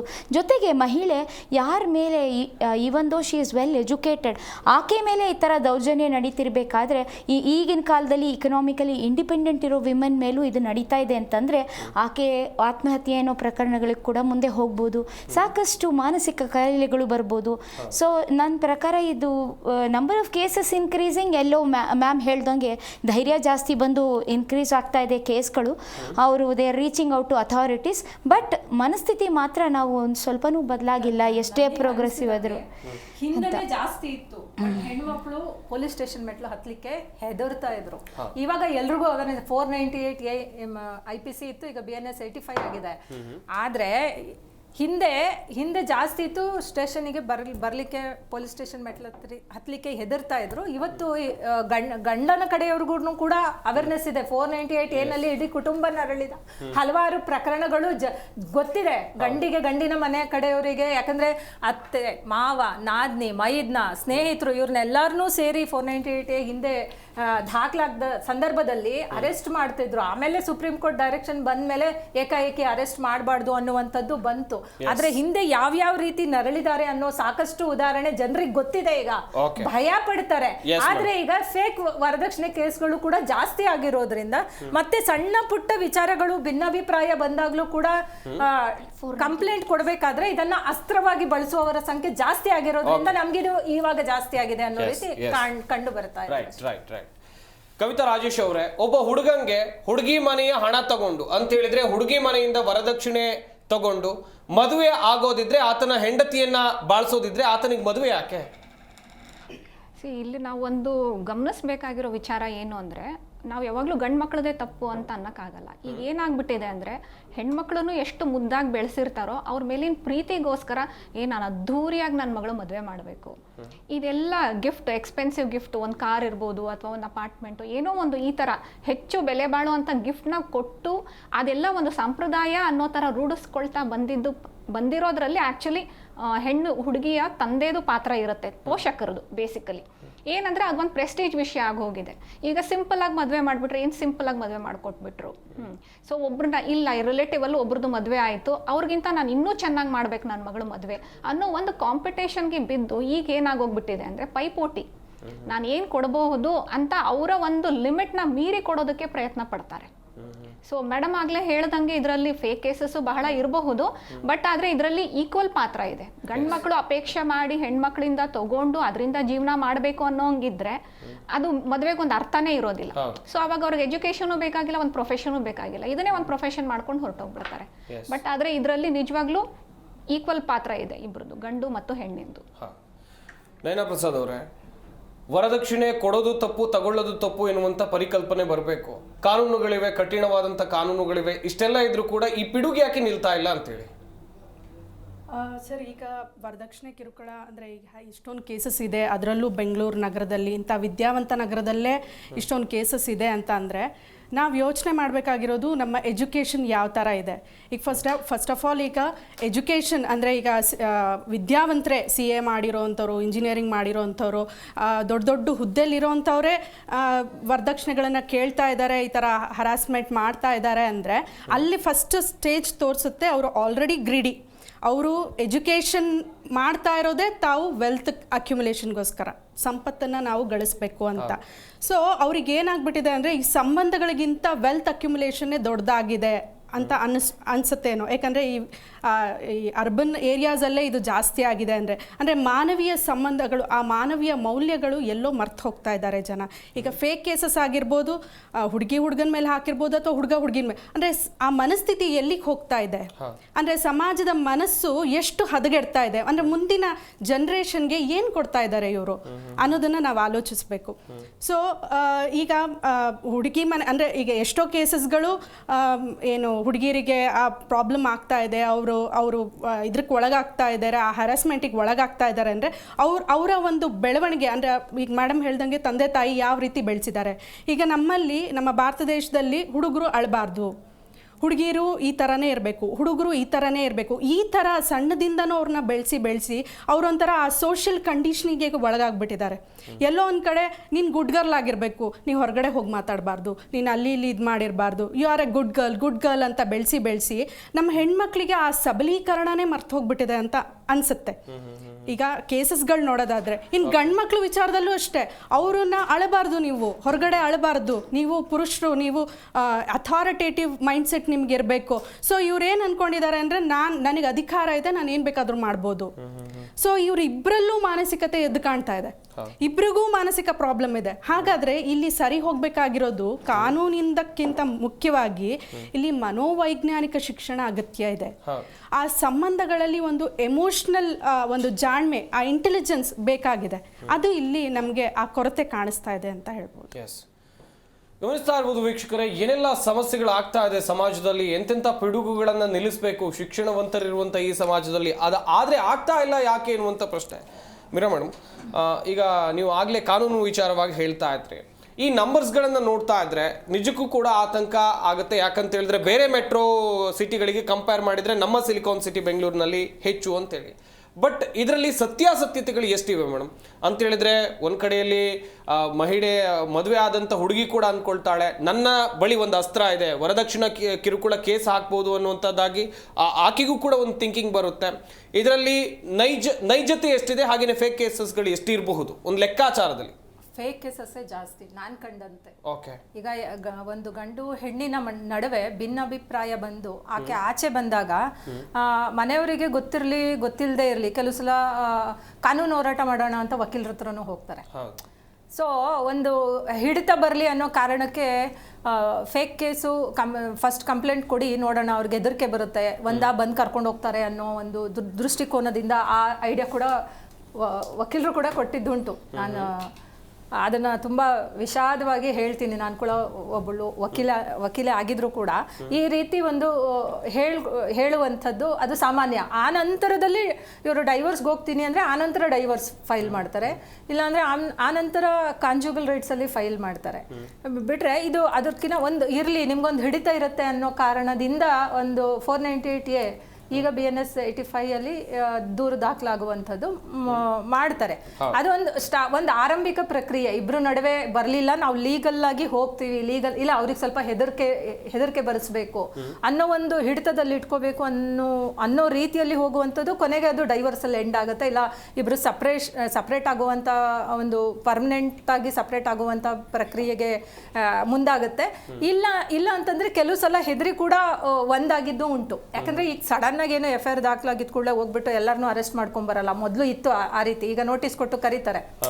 ಅಂದ್ರೆ ಹೊಂದಾಣಿಕೆ ಮಾಡಿಸುವಂತ ಪ್ರಯತ್ನ ಮಾಡಬೇಕು ಅನ್ನೋ ಕಾರಣಕ್ಕೆ ಸುಪ್ರೀಂ ಕೋರ್ಟ್ ಡೈರೆಕ್ಷನ್ ಮಾಡಿರೋದ್ರಿಂದ ಫಸ್ಟ್ ಇಬ್ರಿಗೂ ಕರೆದು ನೀವು ಕೌನ್ಸಿಲಿಂಗ್ ಮಾಡಬೇಕು, ಜೋಡಿಸುವಂತ ಒಂದು ಮಾಡಬೇಕು ಅಂತ. ಬಟ್ ಆದ್ರೂ ಕೂಡ ಪೊಲೀಸರು ಕೆಲವು ಸಲ ಗೊತ್ತಲ್ಲ ಹೆಚ್ಚು ಕಡಿಮೆ ಮಾಡಿ ಇಲ್ಲ ಇದು ದೂರು ದಾಖಲು ಮಾಡಲೇಬೇಕು, FIR ಮಾಡಲೇಬೇಕು, ಇವ್ರಿಗೆ ಬುದ್ಧಿ ಕಲಿಸ್ಲೇಬೇಕು ಅನ್ನುವಂಥದ್ದು ಕೆಲವು ಸಲ ಪ್ರಭಾವಿಗಳಿದ್ದ ಸಂದರ್ಭದಲ್ಲಿ ಮಾಡ್ತಾರೆ. ನಿಮ್ಗೆ ಉದಾಹರಣೆಯಾಗಿ ಮೊನ್ನೆ ಕೂಡ ನಾರಾಯಣ್ ಅವರ ಕೇಸು, ನಿರ್ಮಾಪಕರು ನಾರಾಯಣ್ ಅವ್ರ ಮೇಲೆ ಕೂಡ ದೂರು ದಾಖಲಾಯ್ತು ಅಂತ ಬಂತು. ಅವರಿರೋ ಬ್ಯುಸಿ ಶೆಡ್ಯೂಲ್ ಅಲ್ಲಿ ಅವ್ರ ಸೊಸೆ ಕಿರುಕುಳ ಕೊಡೋ ಅಷ್ಟು ಟೈಮ್ ಅವ್ರಿಗಿದೆಯಾ? ಇದನ್ನ ನಾವು ಅಂದ್ರೆ ಅದು ಕೂಡ ಒನ್ ಆಫ್ ದ ಅಂದ್ರೆ ಅರ್ಥ ಮಾಡಿ ಈ ತರ ಆಗುವಂಥದ್ದು ಕೊನೆಗೆ ಏನೋ ಒಂದು ಭಯ ಪಡಿಸೋಕ್ಕಾಗುವಂಥದ್ದು ಆಮೇಲೆ ಬೇರೆ ಬೇರೆ ಆಯಾಮದಲ್ಲಿ ಬೇರೆ ಬೇರೆ ರೀತಿ ಹೊರಟೋಗುತ್ತೆ. ಬಟ್ ನಾನ್ ಕಂಡಂತೆ ಈ ವರದಕ್ಷಿಣೆ ಕಿರುಕುಳದಲ್ಲಿ ನೈಜವಾಗಿ ಬಳಲ್ತಾ ಇರೋ ಹೆಣ್ಣು ಮಕ್ಕಳಿಗಿಂತ ಜಾಸ್ತಿ ಸಣ್ಣ ಪುಟ್ಟ ಒಂದು ಭಿನ್ನಾಭಿಪ್ರಾಯದಲ್ಲಿ ಅಥವಾ ಸಣ್ಣ ಪುಟ್ಟ ಒಂದು ಆರ್ಥಿಕ ಒಂದು ಸಮಸ್ಯೆಗಳಿಗೆ ಒಂದು ಸಹಾಯಕವಾಗಿ ನಡೆಯುವಂತಹ ಒಂದು ಇಬ್ಬರ ನಡುವಿನ ಒಂದು ಗೊಂದಲಗಳು ಜಗಳಗಳಲ್ಲಿ ಜಾಸ್ತಿ ಕೇಸಸ್ಗಳು ದಾಖಲಾಗ್ತಾ ಇದೆ. ಇವತ್ತಿಗೂ ಕೂಡ ಎಲ್ಲ ಡೊಮೆಸ್ಟಿಕ್ ವೈಲೆನ್ಸ್ ಆಗಲಿ ಡೌರಿ ಹ್ಯಾರಾಸ್ಮೆಂಟ್ ಆಗಲಿ ಪ್ರತಿಯೊಂದು ವಿಚಾರಗಳಲ್ಲೂ ಕೂಡ ಹೆಣ್ಣು ಮಕ್ಕಳು ನಿಜವಾಗಿ ನರಳ್ತಾ ಇರೋರು ಮನೇಲಿದ್ದಾರೆ. ಈ ಅರ್ಧಂಬರ್ಧ ವಿಚಾರಗಳಲ್ಲಿ ಹೊಂದಾಣಿಕೆ ಇಲ್ಲದೆ ಬರ್ತಾ ಇರ್ತಕ್ಕಂಥವ್ರು ಮತ್ತೆ ಪೋಷಕರ ಪಾತ್ರ ಕೂಡ ಇದರಲ್ಲಿ ಬಹಳ ಮುಖ್ಯ. ಹೆಣ್ಣೆತ್ತವರು ಕೂಡ ಸಣ್ಣ ಪುಟ್ಟದಕ್ಕೆ ನಾವು ಪೊಲೀಸ್ ಸ್ಟೇಷನ್ಗೆ ಹೋಗ್ಬಿಟ್ಟು ದೂರು ಕೊಟ್ಬಿಟ್ಟು ಸರಿ ಮಾಡ್ತೀವಿ ಸಂಸಾರ ಅಂದರೆ ಖಂಡಿತವಾಗ್ಲೂ ಸಾಧ್ಯನೇ ಇಲ್ಲ. ಅದು ಸ್ಟೇಷನ್ ಮೆಟ್ಲು ಹತ್ತುತ್ತಿದ್ದಂಗೆ ಸಣ್ಣ ಪುಟ್ಟದ್ರಲ್ಲಿ ಮುಗಿಯುವಂತಹ ಒಂದು ಹೊಂದಾಣಿಕೆ ಆಗುವಂಥ ಸಂದರ್ಭಗಳು ಹರಿದು ಹೋಗಿ ಸಪ್ರೇಟ್ ಆಗುವಂತಹ ಚಾನ್ಸಸ್ಗಳೇ ಜಾಸ್ತಿ. ಯಾಕಂದ್ರೆ ಈ ರೂಟಲ್ಲಿ ಹೋದಾಗ ಅದು ಮುಂದೆ ರಬ್ಬಾಗಿ ಆಗಿ ಆಗಿ ಹೋಗಿ ಸಂಪೂರ್ಣವಾಗಿ ಸಪ್ರೇಟ್ ಆಗ್ತಾರೆ. ಬಿಟ್ರೆ ಯಾವುದೇ ಕಾರಣಕ್ಕೂ ಹೊಂದಾಣಿಕೆ ಕಷ್ಟ. ಅದು ನಾವು ಹೆದರ್ಸಿ ಮಾಡ್ತೀವಿ ಅಂತ ಹೇಳಿದ್ರೆ ಇವಾಗ ಯಾರು ಎದುರ್ಕೊಳ್ಳೋಕೆ ರೆಡಿ ಇಲ್ಲ. ಪ್ರತಿಯೊಬ್ಬರಿಗೂ ಕೂಡ ಕಾನೂನು ಜ್ಞಾನ ಇದೆ. ಫೇಕ್ ಕೇಸ್ ಆದರೆ ಹೈಕೋರ್ಟಿಗೆ ಹೋಗ್ತಾರೆ, ಸ್ಟೇ ತಗೊಂಡು ಬರ್ತಾರೆ, ಬೇಲ್ ತಗೊಳ್ತಾರೆ. ಅದರಿಂದ ನಾವು ಎದುರಿಸ್ಬಿಟ್ಟು ನಾವು ಡೌರಿ ಹ್ಯಾರಾಸ್ಮೆಂಟ್ ಕೇಸ್ ಮಾಡಿಬಿಟ್ಟು ಹೆದರ್ಸ್ತೀವಿ ಗಂಡಿನ ಮನೆ ಕಡೆಯವರಿಗೆ ಅಂದರೆ ಅದು ಯಾರೋ ಒಬ್ಬೊಬ್ರು ಮಾತ್ರ. ಈಗ ಅತುಲ್ ಸುಭಾಷ್ ಕೇಸ್ ನೋಡಿರ್ಬೋದು, ಆತ ಆತ್ಮಹತ್ಯೆ ಮಾಡ್ಕೊಂಡ್ಬಿಟ್ಟ. ಆ ರೀತಿನೂ ಕೂಡ ಹೋಗುತ್ತೆ. ಈಗ ಗಂಡಿನ ಮನೆಯವ್ರಿಗೂ ಕೂಡ ಆ ಭಯಗಳು ಇದೆ, ಗೊತ್ತಿದೆ ಏನಾಗುತ್ತೆ ಈ ಥರ ವರದಕ್ಷಿಣೆ ಕೇಸ್ ಆದರೆ ಏನಾಗುತ್ತೆ ಅಂತ ಹೇಳಿ ಅಂತೇಳಿ ಗಂಡಿನ ಮನೆಯವ್ರಿಗೂ ಕೂಡ ಗೊತ್ತಿದೆ. ಬಟ್ ನಿಜವಾಗ್ಲೂ ಇದರಲ್ಲಿ ಈ ಕಿರುಕುಳಕ್ಕೆ ಒಳಗಾದವರು ದಯವಿಟ್ಟು ಆಚೆ ಬನ್ನಿ, ದೂರು ದಾಖಲಿಸಿ, ನಿಮಗೆ ಬೇಕಾದ ನ್ಯಾಯ ಪಡೆದುಕೊಳ್ಳಿ. ಯಾವುದೇ ಕಾರಣಕ್ಕೂ ಹೆದರೋದು ಬೇಡ, ಬಟ್ ಫೇಕ್ ಕೇಸ್ ಕೂಡ ದಾಖಲಾಗೋದು ಬೇಡ. ಇದು ಜಾಸ್ತಿ ಆಗ್ತಿದೆ ಅಂತ ಅಂದ್ರೆ ಕಾನೂನಿನಲ್ಲಿ ಹೆಣ್ಣುಮಕ್ಳು ಹೋರಾಟಕ್ಕೆ ಮುಂದಾಗಿರ್ತಕ್ಕಂಥದ್ದು ಒಂದು, ಇನ್ನೊಂದು ಅರ್ಧ ಫೇಕ್ ಕೇಸ್ಗಳು. ಡಾಕ್ಟರ್ ಮಮತಾ ಅವರೇ, ಮೇಡಮ್ ಕೂಡ ಹೇಳ್ತಾ ಇದ್ರು ಅದೆಷ್ಟೋ ಕೇಸ್ಗಳು ರಿಪೋರ್ಟ್ ಆಗುತ್ತೆ, ಇನ್ನೆಷ್ಟೋ ಕೇಸ್ಗಳು ರಿಪೋರ್ಟೇ ಆಗೋದಿಲ್ಲ. ಈಗ ಜಾಯಿಂಟ್ ಫ್ಯಾಮಿಲಿ ಹಳ್ಳಿಗಾಡು ಪ್ರದೇಶವನ್ನ ತಗೊಂಡಾಗ ಕೆಲವೊಂದಿಷ್ಟು ಮಹಿಳೆಯರು ಮರ್ಯಾದೆ ಪ್ರಶ್ನೆ ಅಂತಾರೆ. ನಮ್ಮ ಮರ್ಯಾದೆ ಎಲ್ಲಿ ಹೋಗ್ಬಿಡುತ್ತೋ, ಆ ಹುಡುಗಿ ಮನೆಗೆ ಹೋಗಿ ಹೇಳಿದ್ರೆ, ಅಲ್ಲಿ ತವರಲ್ಲಿ ಹೇಳಿದ್ರು ಕೂಡ ಅವ್ರು ಹೇಳೋದು ಅಷ್ಟೇ, ಮರ್ಯಾದೆ ಪ್ರಶ್ನೆ, ಸಹಿಸ್ಕೊಂಡು ಬದುಕು ಅಂತೇಳಿ. ಹೆಣ್ಣು ಸಹನಾಮಯಿ ಅಂತಾರೆ, ಆದರೆ ಇಷ್ಟೆಲ್ಲ ಕಿರುಕುಳವನ್ನು ತಡ್ಕೊಳ್ಬೇಕಾ ಹೇಗೆ? ಖಂಡಿತ ತಡ್ಕೊಳ್ಳೋ ಅವಶ್ಯಕತೆ ಇಲ್ಲ. ಎಲ್ಲಿ ನಿಜವಾಗ್ಲೂ ದೌರ್ಜನ್ಯಕ್ಕೆ ಒಳಗಾಗ್ತಿರೋ ಮಹಿಳೆ ಈಗಲೂ ತಡ್ಕೊಳ್ಳೋ ಈ ಸೋಷಿಯಲ್ ಕಂಡೀಷನಿಂಗಲ್ಲಿ ಆಕೆ ತಡ್ಕೋತಾನೆ ಇದ್ದಾಳೆ. ಬಟ್ ಎಲ್ಲಿ ಅವೇರ್ನೆಸ್ ಇದೆ ಅದನ್ನು ದುರ್ಬಳಕೆ ಮಾಡ್ಕೊಳ್ಳೋ ಅಂಥವ್ರನ್ನೂ ನಾವು ತುಂಬ ನೋಡ್ತಾ ಇದ್ದೀವಿ. ದೌರ್ಜನ್ಯ ಬರೀ ಮಹಿಳೆಗೊಂದೇ ಅಲ್ಲ, ನಮ್ಮ ಗಂಡಸರಿಗೂ ಆಗ್ತಾ ಇದೆ ಈಗ ಆಗ್ತಿರೋ ಕೇಸಸ್ಸಲ್ಲಿ. ಬಟ್ ಯಾಕೆ ಮಹಿಳೆ ತಡ್ಕೋಬೇಕು? ಅವಳಿಗೆ ಕರೆಕ್ಟಾಗಿರೋ ಸೈಕೋ ಎಜುಕೇಷನ್ ಕೊಟ್ಟಿದ್ರೆ, ಅವಳನ್ನ ಆರ್ಥಿಕವಾಗಿ ಸಬಲನಾಗಿ ಮಾಡಿದಿದ್ರೆ ಆಕೆ ತಡ್ಕೊಳ್ಳೋ ನಿರ್ಧಾರಕ್ಕೆ ಹೋಗ್ತಿರಲ್ಲ ಅಂತ ನನಗನ್ಸೋಕ್ಕೆ. ಯಾಕಂದರೆ ಯಾವ ಮಹಿಳೆ ತನ್ನ ಕಾಲ ಮೇಲೆ ತಾನು ನಿಂತ್ಕೊಳ್ಳೋ ಎಬಿಲಿಟಿ ಇದೆಯೋ ಅವಳ ಟಾಲರೆನ್ಸ್ ಲೆವೆಲ್ ಕೂಡ, ಯಾಕಂದರೆ she is a open person, ಅವಳು ಬೇರೆ ಎಲ್ಲ ಕಡೆಯಿಂದಲೂ ಪ್ರಪಂಚದಲ್ಲಿ ಏನಾಗ್ತಿದೆ ಅಂತ ತಿಳ್ಕೊಳ್ಳೋಕ್ಕೆ ಅರ್ಹಳಾಗಿದ್ದಾಳೆ. ಗೊತ್ತಿದೆ ಅವಳಿಗೆ ಆ ಥರ ಎಕ್ಸ್ಪೀರಿಯನ್ಸಸ್ ಇದೆ. ಅವಳು ಅದನ್ನು ತಿಳ್ಕೊಂಡ ಮೇಲೆ ಅದರಿಂದ ಕಲಿಯೋಂಥದ್ದು ಎಷ್ಟೋ ಇದೆ. ಯಾವುದೋ ಒಂದು ಮೂಲೆಯಲ್ಲಿ ಆಗ್ತಿದ್ರೆ ಅದು ಖಂಡಿತ ಅದು ನನಗೂ ಅರ್ಥ ಆಗುತ್ತೆ. ಅವಳು ಅದನ್ನು ತಿಳ್ಕೊಳ್ತಾಳೆ, ಅಪ್ಲೈ ಮಾಡ್ಕೋತಾಳೆ. ಯಾಕೆ ಒಂದು ಮಹಿಳೆಯಾಗಿ ಯಾಕೆ ತಡ್ಕೋಬೇಕು? ಎಂಥದೇ ಫ್ಯಾಬ್ರಿಕ್ ಆಗಿರಲಿ ಆಕೆ ತಡ್ಕೊಳ್ಳೋ ಯಾವ ಅಗತ್ಯನೂ ಇಲ್ಲ. ಅಂಥ ಕೇಸಸ್ ಇದ್ದಾಗ ಈ NGOನವರು ನಮ್ಮಂಥ ಮೆಂಟಲ್ ಹೆಲ್ತ್ ವರ್ಕರ್ಸ್ ಆಗಿರ್ಬೋದು ಅಥವಾ ಎಲ್ಲ ಕಡೆಯಿಂದ ಅವೇರ್ನೆಸ್ ಸ್ಪ್ರೆಡ್ ಮಾಡಬೇಕು. ನಿಜವಾಗ್ಲೂ ತಡ್ಕೊಳ್ತಿರೋ ಮಹಿಳೆಯರಿದ್ದರೆ ಅವ್ರನ್ನ ಗುರುತಿಸೋದು ತುಂಬ ಮುಖ್ಯ. ಅವ್ರಿಗೋಸ್ಕರ ಎಷ್ಟೋ ವಾಲಂಟಿಯರ್ ವೋಕಲ್ ಟ್ರೈನಿಂಗ್ಸ್ ನಡೀತಾ ಇದೆ, ವೊಕೇಶ್ನಲ್ ಟ್ರೈನಿಂಗ್ಸು, ಟೈಲರಿಂಗ್ ಇರ್ಬೋದು, ಪೇಂಟಿಂಗ್ ಇರ್ಬೋದು. ಅವ್ರ ಕಾಲ ಮೇಲೆ ಅವ್ರು ನಿಂತ್ಕೊಳ್ಳೋ ಎಲ್ಲ ಪ್ರಯತ್ನ ಮಾಡಿದರೆ, ಅವ್ರು ಓದೇ ಇರಲಿ, ನಾಳೆ ಅಂಥ ಕೆಟ್ಟ ಮದುವೆನಲ್ಲಿ ಅವ್ರು ನಿಂತ್ಕೊಳ್ಳೋ ಅಥವಾ ಅದರೊಳಗೆ ಉಳ್ಕೊಳ್ಳೋ ಅವಶ್ಯಕತೆ ಅವ್ರಿಗಿರೋದಿಲ್ಲ. ಸೊ ತಡ್ಕೊಳ್ತಿದ್ದಾರೆ ಅಂದರೆ ಈ ಕಂಡೀಷನಿಂಗ್ ಇದೆ ಅಂದರೆ ಇದರಿಂದ ಹೊರಗೆ ಬರೋಕ್ಕೆ ನಾವು ಎನ್ಕರೇಜ್ ಮಾಡಬೇಕು. In fact divorce daughter is much better than a dead daughter. So ಇದು ನಾವು ತಂದೆ ತಾಯಿಗೂ ಹೇಳಬೇಕು ಹಾಗೂ ಪ್ರಪಂಚಕ್ಕೆ ಹೇಳಬೇಕು. ಅಂಕಿಅಂಶಗಳು ನೋಡಿದರೆ 2020ರಲ್ಲಿ ನಮ್ಮ ಕರ್ನಾಟಕದಲ್ಲೇ ಒಂದು 20,000 ಡಿವೋರ್ಸ್ ಆಗ್ತಿತ್ತು. 2021ರಲ್ಲಿ 25,000. ಈಗ 2023 ಮೇಲೆ 64,000 ಡಿವೋರ್ಸಸ್ ಕೇಸ್ಗಳು ಫೈಲ್ ಆಗ್ತಾ ಇದೆ. ಎಲ್ಲೋ ಒಂದು ಕಡೆ ಅವರು ತಡ್ಕೋತಿಲ್ಲ ಅನ್ನೋದು ನನ್ನ ಅಂದಾಜು. ಎಸ್, ಕವಿತಾ ರಾಜೇಶ್ ಅವರೇ, ನಾವಾಗಲೇ ಹೇಳ್ತಾ ಇದ್ವಿ ಎಜುಕೇಷನ್ ಅಂತೇಳಿ. ಶಿಕ್ಷಣವಂತ ಸಮಾಜದಲ್ಲಿ ಸಾಮಾಜಿಕ ಪಿಡುಗುಗಳು ನಾಶ ಆಗಬೇಕು. ಆದರೆ ಶಿಕ್ಷಣವಂತ ಸಮಾಜದಲ್ಲೇ ನಾವು ಬದುಕನ್ನು ನಡೆಸ್ತಾ ಇದ್ವಿ. Silicon city Bengaluru IT city ಅಂತ ಕರೀತಾರೆ. ಇಲ್ಲಿರುವಂಥವ್ರು ಆಲ್ಮೋಸ್ಟ್ ಎಲ್ಲರೂ ಕೂಡ ಎಜುಕೇಟೆಡ್, ವಿದ್ಯಾವಂತರೇ ಇರುವಂಥದ್ದು. ಆದರೆ ವಿದ್ಯಾವಂತರು ಇದ್ರೂ ಕೂಡ ಸಾಮಾಜಿಕ ಪಿಡುಗು ಇನ್ನೂ ನಿರ್ಮೂಲನೆ ಆಗಿಲ್ಲ ಅಂತ ಹೇಳಿದ್ರೆ ಇದಕ್ಕೆ ಕಾರಣ ಏನು? ಎಜುಕೇಷನ್ಗೂ ಇದಕ್ಕೂ ಕನೆಕ್ಷನ್ ಇದೆ ಖಂಡಿತ. ಆದರೆ ನಾವು ಏನು ಅರ್ಥ ಮಾಡ್ಕೊಳ್ಬೇಕಂತಂದರೆ, ಹಿಂದೆಯಿಂದ ಪ್ರಾಕ್ಟೀಸ್ ನಡ್ಕೊಂಡು ಬಂದಿತ್ತು. ಏನಾದರೂ ಒಂದು ಕೊಟ್ಟು ಮದುವೆ ಮಾಡಿದರೆ ಅದು ಅಗೇನ್ ಸ್ಟೇಟಸ್, ನಾನು ಈಗಾಗಲೇ ಹೇಳ್ದಂಗೆ. ಸೊ ಅದನ್ನೇ ಕಂಟಿನ್ಯೂ ಮಾಡ್ತಾ ಹೇಗಾಗೋಯ್ತು ಅಂತಂದರೆ, ಇವಾಗ ಒಬ್ಬರನ್ನ ನೋಡಿ ಒಬ್ಬರು ಕಾಂಪಿಟೇಷನ್ನಲ್ಲಿ ಬಿದ್ದು ಈಗ ಹೆಚ್ಚು ಕೊಡ್ತಾ ಇರುವಾಗ ಎಷ್ಟೇ ಎಜುಕೇಷನ್ ಆಗಿದ್ದವರಾದ್ರೂ ಅಷ್ಟೇ, ನಾನು ಹೆಚ್ಚು ಕಲ್ತಿದ್ದೀನಿ ಅಂತಂದಮೇಲೆ ಹೆಣ್ಣು ಕಡೆಯಿಂದ ಹೆಚ್ಚು ಅವರು ಎಕ್ಸ್ಪೆಕ್ಟ್ ಮಾಡೋಕ್ಕೆ ಶುರು ಮಾಡ್ತಾರೆ. ಸೊ ಇದು ಒಂದು ಏನಾಗೋಗ್ಬಿಟ್ಟಿದೆ ಅಂತಂದರೆ, ಇವಾಗ ಹೇಗೆ ಎಂಪ್ಲಾಯ್ಮೆಂಟಲ್ಲಿ ಹೇಗೆ ಒಂದು ಸ್ಲ್ಯಾಬ್ ಥರ ಇರುತ್ತೋ ಹಾಗೆಯೇ ಈಗ ಇದು ನನ್ನ ಪ್ರೊಫೆಷನ್ ಅಂತಂದರೆ ನಾನು ಈ ಥರ ಒಂದು ಹುಡುಗಿ ಕಡೆಯಿಂದ ಇಷ್ಟಿಷ್ಟನ್ನು ಎಕ್ಸ್ಪೆಕ್ಟ್ ಮಾಡಬಹುದು ಅನ್ನೋದು ಒಂದು ಸೋಷಿಯಲಿ ಎಲ್ಲರಿಗೂ ಒಂದು ಫಿಕ್ಸ್ ಆಗಿಬಿಟ್ಟಿದೆ. ಇವು ಇಷ್ಟು ಒಳ್ಳೆ ಕೆಲಸದಲ್ಲಿ ಇದೆಯಾ, ಏನೂ ಕೊಡಲಿಲ್ವಾ ನಿಮಗೆ ಹೆಣ್ಣು ಕಡೆಯವರು ಅಂತ ಈವನ್ ಸಂಬಂಧಿಕರು ಇರಬಹುದು ಅಥವಾ ಅವ್ರ ಸುತ್ತಮುತ್ತಲಿರೋರು ಎಲ್ಲ ಕೇಳೋಕ್ಕೆ ಶುರು ಮಾಡಿದ್ದಾರೆ. ಬಟ್ ಎಷ್ಟು ಎಜುಕೇಟೆಡ್ ಆಗ್ತಾ ಇದ್ದೀವೋ ಅದ್ರ ಜೊತೆಗೆ ಈ ಥರದ್ದು ಒಂದು ಇದನ್ನು ಫಾಲೋ ಮಾಡ್ತಾ ಇದ್ದೀವಿ, ಅದರಿಂದ ಆ್ಯಕ್ಚುಲಿ ತುಂಬ ಹೊಡೆತ ಬೀಳ್ತಾ ಇದೆ. ಎಸ್, ನಯನಾ ಪ್ರಸಾದ್ ಅವರೇ, ನಾನು ಕೇಳ್ತಾ ಇದ್ದೆ ಅವ್ರ ಹತ್ರ, ಎಜುಕೇಷನ್ ಇದ್ದು ಕೂಡ ಇಂಥದ್ದೆಲ್ಲ ಆಗ್ತಾ ಇದೆ ಅಂತೇಳಿ. ಇನ್ನೊಂದು ಕಡೆಯಲ್ಲಿ ನೀವು ಕೂಡ ಸಾಕಷ್ಟು ಜನಕ್ಕೆ ಕೌನ್ಸಿಲಿಂಗ್ ಮಾಡಿರ್ತೀರಾ. ಅವರು ಯಾವ ರೀತಿಯ ಅಂತ ಕಿರುಕುಳವನ್ನು ಅನುಭವಿಸಿರ್ತಾರೆ, ಅವರ ಮನಸ್ಥಿತಿ ಎಷ್ಟರ ಮಟ್ಟಿಗೆ ಹದಗೆಟ್ಟಿರುತ್ತೆ? ಈಗ ಡೌರಿ ಕೇಸಸ್ ಅಂತ ಬಂದರೆ, ಫಸ್ಟ್ ಆಫ್ ಆಲ್ ಅವರು ದುರ್ಬಲರಲ್ಲ. ಅಂದರೆ ಈಗ ಮಾನಸಿಕ ಕಿರುಕುಳಕ್ಕೆ ಒಳಗಾಗ್ತಾ ಇರೋದು ಅವರ ದುರ್ಬಲತೆಯಿಂದ ಅವರು ಒಳಗಾಗ್ತಾ ಇಲ್ಲ. ಇಲ್ಲಿ ಅವರ ಒಂದು ಮನೋ ಆಘಾತ ಆಗತ್ತೆ. ಯಾಕಂದರೆ ಇದೊಂದು ಎಮೋಷ್ನಲ್ ಒಂದು ಅಟ್ಯಾಚ್ಮೆಂಟ್ ಇರುತ್ತಲ್ಲ, ಅಲ್ಲಿ ಅವರಿಗೆ ಆ ಬ್ರೇಕ್ ನೋಡ್ತಾರೆ. ಸೊ ಇವರು ನಮ್ಮ ಲೇಡೀಸು ಅದಕ್ಕೆ ಒಳಗಾಗಿದ್ದಾರೆ, ಅವ್ರ ಕೈಲಿ ಏನು ಸಾಧ್ಯ ಆಗಲ್ಲ, ಏನು ಅವರೆಲ್ಲ ಆ ಸಬಲೀಕರಣತೆ, ಆ ಎಂಪವರ್ಮೆಂಟ್ ಇಲ್ಲ ಅಂತ ಅಲ್ಲ, ಆ ಮನೋ ಆಘಾತನ ಅವ್ರಿಗೆ ತಡ್ಕೊಳ್ಳೋ ಕೆಪಾಸಿಟಿ ಇರಲ್ಲ. ಸೊ ನಾನೇನು ಹೇಳಕ್ಕೆ ಇಷ್ಟಪಡ್ತೀನಿ ಅಂದರೆ, ಈಗ ನಮ್ಮ ಹೆಣ್ಮಕ್ಳಿಗೆ ಈಗ 12ನೇ ಶತಮಾನದಿಂದ ನಾವು ಅಕ್ಕಮಹಾದೇವಿ ನೋಡ್ಕೊಂಡು ಬಂದಿದ್ದೀವಿ. ಆ ಅಕ್ಕಮಹಾದೇವಿ ಪಾಠಗಳಲ್ಲಿ, ಪಠ್ಯಪುಸ್ತಕಗಳಲ್ಲೆಲ್ಲ ಓದ್ಕೊಂಡು ಬಂದಿದ್ದೀವಿ ನಮ್ಮ ಎಜುಕೇಷನ್ ಸಿಸ್ಟಮಲ್ಲಿ. ಅವಳು ತನ್ನ ಆಧ್ಯಾತ್ಮಿಕತೆಗೋಸ್ಕರ ಎಲ್ಲದನ್ನು, ಅಂದರೆ ತನ್ನ ಆತ್ಮಶುದ್ಧತೆನೇ ಮುಖ್ಯ ಅಂತ ಎಲ್ಲದನ್ನು ತೊರೆದು ಬರ್ತಾಳೆ. ತನ್ನ ಗಂಡ ನಿಲ್ಸೋದು ಲಾಸ್ಟ್ವರೆಗೂ ನಿಲ್ಸೋಕ್ಕೆ ಪ್ರಯತ್ನ ಪಡ್ತಾನೆ. ನೀನು ಹಾಕಿರೋ ಬಟ್ಟೆ ನಂದು, ಅದನ್ನು ಕೂಡ ನೀನು ತೊರೆದೋಗ್ಬೇಕು ಅಂತ ಹೇಳಿದಾಗ ಆಕೆ ಏನು ಹೇಳ್ತಾಳೆ, ನನ್ನ ಒಂದು ಸೆಲ್ಫ್ ಲವ್, ಅಂದರೆ ನನ್ನ ಒಂದು ಆಂತರಿಕ ಆತ್ಮಶುದ್ಧತೆನೇ ನನಗೆ ಮುಖ್ಯ, ಬಾಹ್ಯ ಸೌಂದರ್ಯ ಆಗಲಿ ನಿಮ್ಮ ಬಾಹ್ಯ ಇದಾಗಲಿ ನನಗೆ ಬೇಕಾಗಿಲ್ಲ ಅಂತ ತೊರೆದು ಅವಳು ಅಲ್ಲಿ ಹೋಗ್ತಾಳೆ. ಅಂದರೆ ಅದೇನು ತೋರಿಸುತ್ತೆ, ಅವಳ ಇಡೀ ಜೀವನ ಒಂದು ಸಂದೇಶ ತೋರಿಸುತ್ತೆ ನಮ್ಮ ಹೆಣ್ಮಕ್ಳಿಗೆ. ಸೊ ಅದೆಲ್ಲ ಇವ್ರಿಗೆ ಗೊತ್ತಿದೆ. ಆದರೂ ಇವರು ಇಲ್ಲಿ ಎಮೋಷ್ನಲ್ ಅಟ್ಯಾಚ್ಮೆಂಟಿಗೆ ಒಳಗಾಗಿದ್ದಾರೆ, ಇಲ್ಲೊಂದು ಆ ಭಾವನಾತ್ಮಕ ಕಿರುಕುಳಕ್ಕೆ ಒಳಗಾಗಿದ್ದಾರೆ. ಅಂದರೆ ಸೊ ಇಲ್ಲಿ ಅವರಿಗೆ ಸೆಲ್ಫ್ ಎಂಪವರ್ಮೆಂಟ್ ಅನ್ನೋ ಒಂದು ಟೀಚಿಂಗ್ ಅಗತ್ಯ ಇದೆ, ಆ ಶಿಕ್ಷಣ ಅಗತ್ಯ ಇದೆ. ಈ ನಮ್ಮ ಏನು ಎಜುಕೇಷನ್ ಸಿಸ್ಟಮಲ್ಲಿ ಆ ಶಿಕ್ಷಣ ಇಲ್ಲ. ಇಲ್ಲಿ ದುಡ್ಡು ಮಾಡೋಕ್ಕೆ ನಿಮಗೆ ಎಜುಕೇಷನ್ ಇದೆ, ನಾವು ಹೇಗೆ ಮುಂದೆ ದುಡ್ಡು ಮಾಡ್ಕೋಬೇಕು, ಹೇಗೆ ವೆಲ್ತನ್ನು ಅಕ್ಯುಮುಲೇಟ್ ಮಾಡಬೇಕು ಅಂತ, ಆದರೆ ಸಂಬಂಧಗಳನ್ನು ಹೇಗೆ ನಿಭಾಯಿಸಬೇಕು ಅನ್ನೋ ಎಜುಕೇಷನ್ ಇಲ್ಲ. ಈಗ ತಂದೆ ತಾಯಿಗಳು ನೀನು ಸಹಿಸ್ಕೊಂಡು ಹೋಗ್ಬೇಕಮ್ಮ ಅಂತ ಹೇಳ್ತಾರೆ, ಆದರೆ ಅದು ಒಂದು ಎಜುಕೇಷನ್. ಹೆಂಗೆ ಸಹಿಸ್ಕೋಬೇಕು, ಯಾವ ರೀತಿ ನಾವು ಭಾವನಾತ್ಮಕವಾಗಿ ನಮ್ಮ ಫ್ಯಾಮಿಲಿನ ನೋಡ್ಕೋಬೇಕು, ಆ ಬಾಂಡಿಂಗ್ನ ಹೆಂಗೆ ಕ್ರಿಯೇಟ್ ಮಾಡಬೇಕು, ಆ ಎಮೋಷನಲ್ ಇಂಟೆಲಿಜೆನ್ಸ್ನ ಹೆಂಗೆ ಬೆಳೆಸ್ಕೋಬೇಕು, ಯಾರು ಹೇಳ್ಕೊಡ್ತಾರೆ ಇದನ್ನು?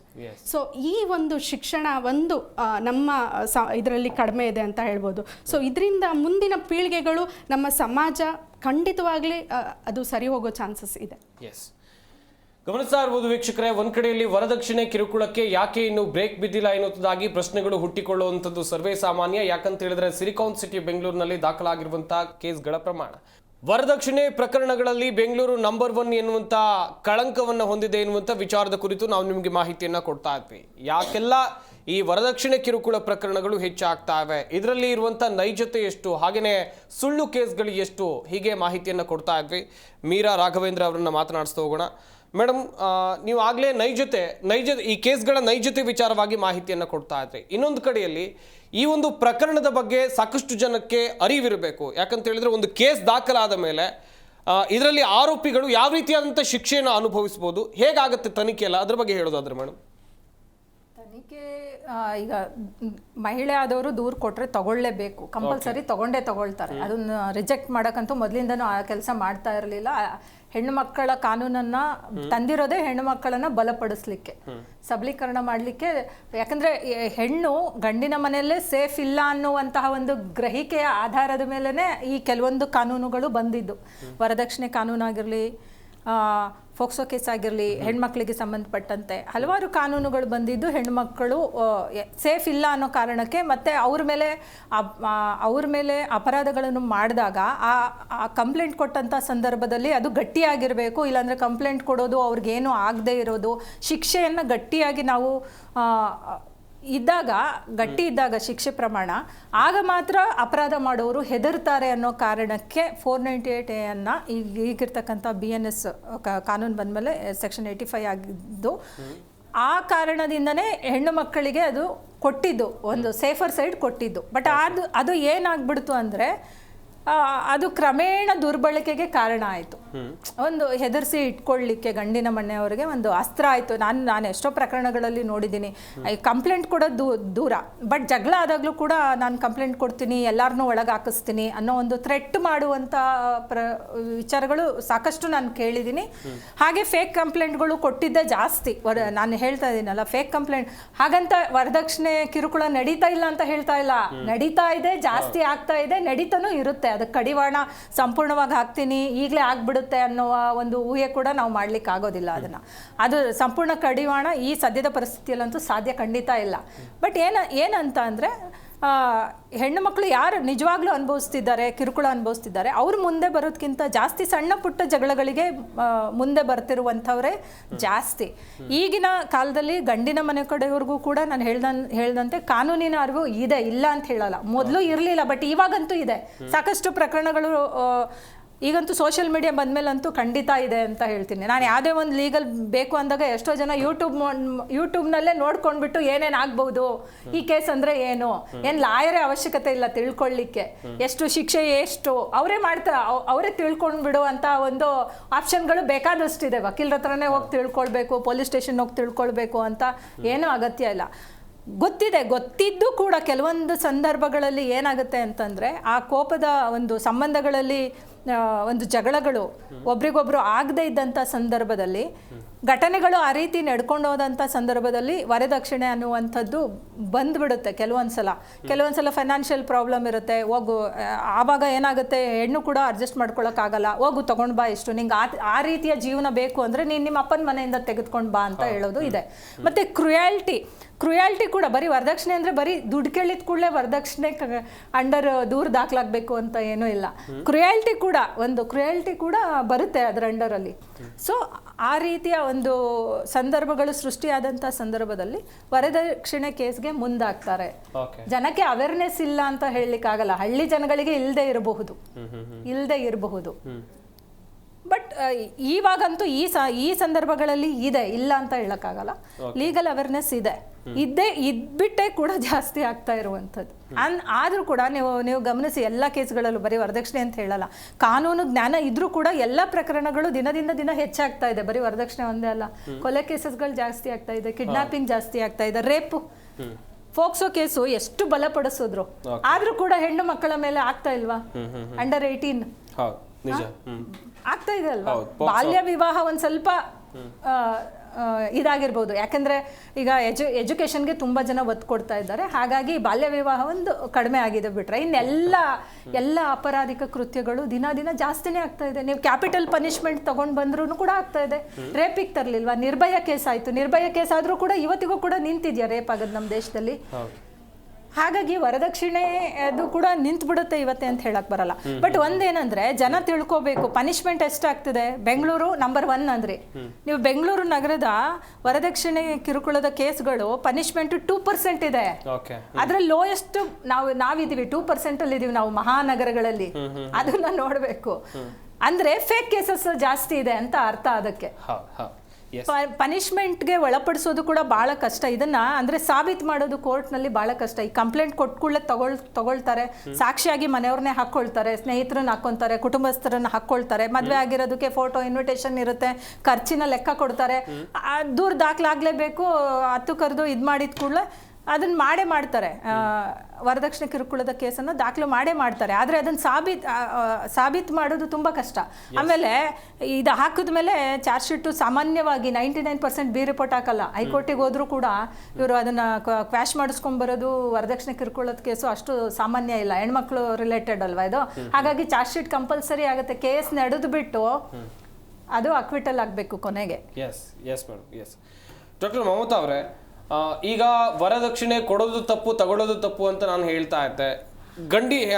ಹೆಣ್ಣಿನ ಕಡೆಯವರಿಗೂ ಒಂದು ಆಸೆ ಇರುತ್ತೆ, ನನ್ನ ಮಗಳು ಮತ್ತು ಅಳಿಯ ಚೆನ್ನಾಗಿರ್ಲಿ ಅಂತೇಳಿ ಆತನಿಗೆ ಕಾರ್ ಕೊಡೋದು, ಬಂಗ್ಲೆ ಕೊಡೋದು, ಹೀಗೆ ಒಂದಷ್ಟು ಮಾತುಕತೆ ಮದುವೆಗಿಂತ ಮುಂಚಿತವಾಗಿ ಆಗಿರುತ್ತೆ. ಮದುವೆ ಟೈಮ್ ಬಂದಾಗ ಅದೆಲ್ಲೋ ಒಂದು ಕಡೆಯಲ್ಲಿ ಯಾವುದೋ ಒಂದು ಕೊಡೋದು ಮಿಸ್ ಆಗಿರುತ್ತೆ. ಅದಾದ ನಂತರ ಕಿರುಕುಳ ಕೊಟ್ಟಂಥ ಪ್ರಕರಣಗಳು. ಈ ಮಾನಸಿಕತೆ ಯಾಕೆ ಬರ್ತಾ ಇದೆ ಅಂತ ಹೇಳಿ? ಅತಿ ಆಸೆ ಇದೆ ಎಲ್ಲದಕ್ಕೂ ಕಾರಣ. ಗೌರವಕ್ಕೋಸ್ಕರ, ನನ್ನ ಸ್ಟೇಟಸ್ಗೋಸ್ಕರ ನಾನು ಕೊಡ್ತೀನಿ ಅನ್ನೋದು. ಅಂದರೆ ಮದುವೆನ ಒಂದು ವ್ಯಾಪಾರವಾಗಿ ಕನ್ವರ್ಟ್ ಮಾಡಿರೋದಕ್ಕೆ ಇಬ್ಬರು ಹೊಣೆನೆ. ಈ ಸಮಾಜದಲ್ಲಿ ಏನು ನಡೀತಾ ಇದೆ, ಇದು ಸೊಸೈಟಿಲಿ ಆಗ್ತಿರೋ ಚೇಂಜು. ನಾನು ಇಷ್ಟು ದೊಡ್ಡ ಕಲ್ಯಾಣ ಮಂಟಪದಲ್ಲಿ ಮಾಡ್ತಾ ಇದ್ದೀನಿ, ನಾನು ಇಷ್ಟೊಂದು ಖರ್ಚು ಮಾಡಿದ್ದೀನಿ, ನಮ್ಮ ಇಡೀ ಫ್ಯಾಮಿಲಿನಲ್ಲೇ ನನ್ನಷ್ಟು ಖರ್ಚು ಯಾರೂ ಮಾಡಿಲ್ಲ ಅನ್ನೋ ರೀತಿ. ಒಬ್ಬೊಬ್ಬರೇ ಮಗಳಿದ್ರು ಅಥವಾ ಒಂದು ಗಂಡು ಒಂದು ಹೆಣ್ಣು ಇದ್ದಾಗ ಆ ಮಗುಗೆ ಈಕ್ವಲ್ ಆಗಿ ಕೊಡಬೇಕು, ನನ್ನ ಆಡಂಬರವಾಗಿ ನಾನು ಮದುವೆ ಮಾಡಬೇಕು ಅಂತ ತಂದೆ ತಾಯಿನೂ ಕಷ್ಟಪಡ್ತಿರ್ತಾರೆ. ಅದು ಎಷ್ಟು ಕೊಟ್ಟರಷ್ಟು ನೀವು ಯೋಚನೆ ಮಾಡ್ಬೋದು. ಆಸೆ ಜೊತೆ ಒಂದು ಯಾವಾಗಲೂ ಹೋಗೋದು ಅಂದರೆ ಅತಿ ಆಸೆ. ಒಂದು ಮನುಷ್ಯನಿಗೆ ನೀವು ಊಟ ಕೊಟ್ಟಾಗ ಮಾತ್ರ ಅವನು ನನಗೆ ಸಾಕು ಅಂತ ಹೇಳ್ತಾನೆ, ಹೊಟ್ಟೆ ತುಂಬಿದ ಮೇಲೆ ತಿನ್ನಲ್ಲ. ಬಟ್ ಬೇರೆ ಯಾವುದೇ ವಸ್ತು ಕೊಟ್ಟು ನೋಡಿ, ಇಲ್ಲ ಅನ್ನಕ್ಕೆ ಯಾರಿಗೂ ಬಾಯಿ ಬರಲ್ಲ. ಈಸಿಯಾಗಿ ಬರ್ತಾ ಇದೆ ಅಂದಾಗ ಚಿನ್ನದ ಮೊಟ್ಟೆ ಹಿಡ್ಕೊಳ್ಳಿ, ಯಾರು ಬಿಡ್ತಾರೆ?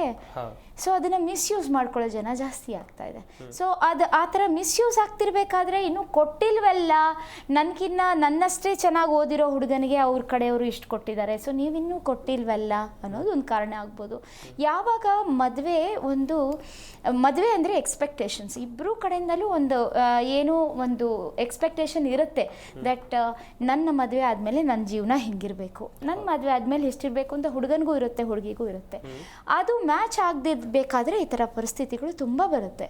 ಸೊ ಮದುವೆಗಿನ ಮುಂಚೆ ಇದನ್ನು ಒಂದು ವ್ಯಾಪಾರ ಮಾಡೋಕ್ಕಿಂತ ಮುಂಚೆ ಮನುಷ್ಯರು ಅವರಿಬ್ಬರಿಗೂ ಇದು ಇಷ್ಟ ಇದೆಯಾ, ಅವರಿಬ್ಬರು ಒಬ್ರನ್ನೊಬ್ರು ಒಪ್ತಿದಾರಾ, ಅವರಿಬ್ಬರಿಗೂ ಈ ಥರ ಜೀವನ ಬೇಕು ಅಂದರೆ ಯಾವ ರೀತಿ ಬದುಕಬೇಕು ಅಂತಿದ್ದಾರೆ, ಯಾತಕ್ಕೆ ಹಿಂಗಿದೆ, ಅವರಿಬ್ಬರು ಹೇಗೆ ಅವರು ಸಬಲರಾಗಿದ್ದಾರಾ ಅಂತ ತಿಳ್ಕೊಂಡ ಮೇಲೆ ಈ ಪ್ರೀ ಮ್ಯಾರಿಟಲ್ ಕೌನ್ಸಿಲಿಂಗ್ ಅಂತ ನಾನೇನು ಹೇಳ್ತೀನಿ, ದಿಸ್ ಶುಡ್ ಬಿಕಮ್ ಮ್ಯಾಂಡೇಟರಿ.